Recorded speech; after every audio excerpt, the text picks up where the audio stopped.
Leo, I think we just got someone who said from your shop that participants cannot be seen or heard. So if somebody can actually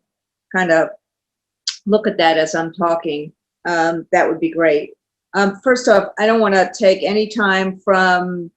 Bruce or Josh or Pedro or Sylvia. This is an amazing panel on thinking about what's next, because we are now gathered. If we were gathered, 3 months ago, we'd be gathered, or maybe let's say 4 months ago, because there were some people in the administration that actually knew the extent to which the pandemic would affect our country, but decided not to tell people about it. I mean, I remember that we ourselves had our first press conference on COVID-19 on February 2nd, where we basically asked Trump and the federal government to provide funds and knowledge and all sorts of other information, which of course they not only didn't do, but when they had the information where they could have helped prepare people in all sorts of different ways, they did not do any of that, making both the lack of preparation and the economic catastrophe that then followed even worse, and also making it clear that the only way of trying to prevent transmission of COVID-19 was through the blunt instruments that we are now facing, which is part of the reason why we're doing all of this by Zoom, which is the physical distancing. But in this process of having to, as a public health priority, to actually limit the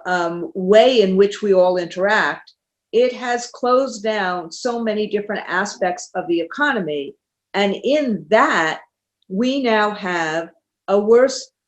school finance picture coming in front of us than we had probably in any of the recessions that all of us have had the opportunity to have to fight over the course of the last 30 or 40 years. So we have fought the issues in this group of panelists of both whether or not public schooling is a priority, and we've also fought the issues about whether or not revenues for states is a priority or our priorities, and what to do about all of this. All of this is now coming at us. And talking about school funding in the context of the coronavirus pandemic that has produced the most severe economic downturn since the Great Depression, I don't know a better panel than what you are about to hear from. And if we couldn't make the stakes even higher, I think Mitch McConnell did by basically saying, I'm going to try to not use a curse word here, but by basically telling the states, like Ford told New York in 1975, just to drop dead,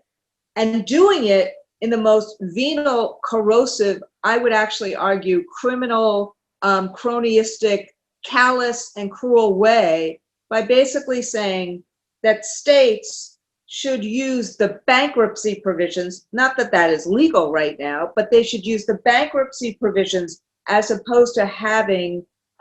federal funds to replace what has been lost because of the cratering of revenues. Now, we all know why he's done that, which is he didn't have a problem in giving $2 trillion to billionaires in terms of tax cuts. They didn't have a problem putting a bill together that gave $500 billion to $1 trillion for industries. But when it comes to the public services that kids and workers and communities need, and when it comes to actually figuring out how to help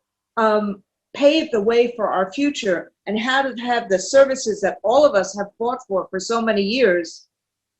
he'd rather not just privatize those services, but he'd rather actually end those services as we know it. It's the ideology that we see from Betsy DeVos. It's the ideology that we saw rooted in austerity and privatization in the fight back of since the recession of the last 10 years, and it's the ideology here. Now,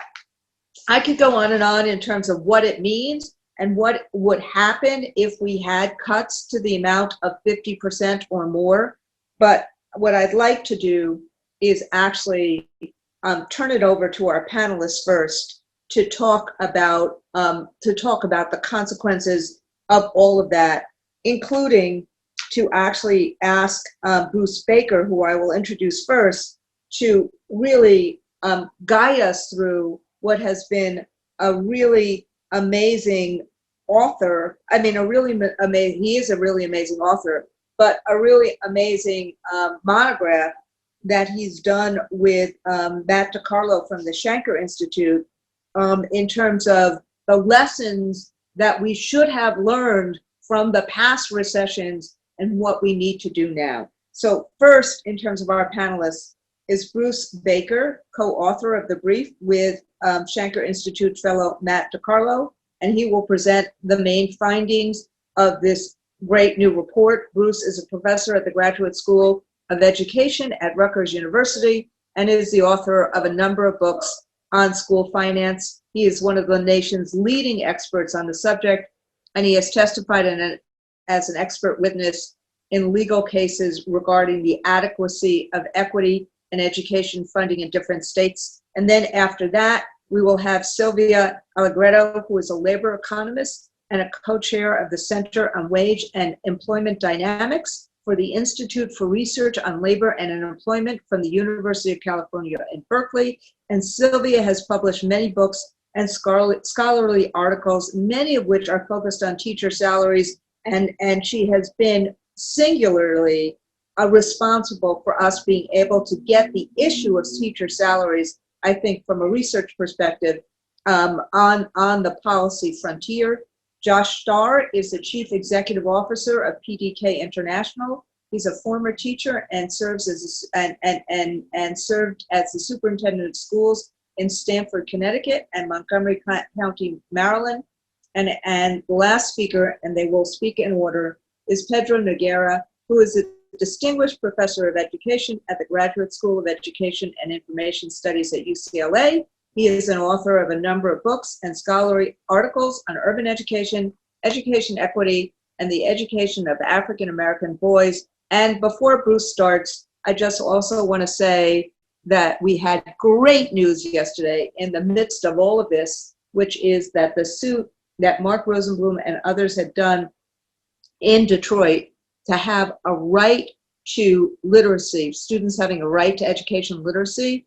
We lost at the lower court, but the appellate court reversed it by a 2-to-1 margin. And so for the moment, we have amazing rhetoric as well as a decision from that court, which is very similar to the decisions that we've gotten on a right to education equity from the courts in New York and New Jersey decades ago. And with that, Bruce Baker, thank you.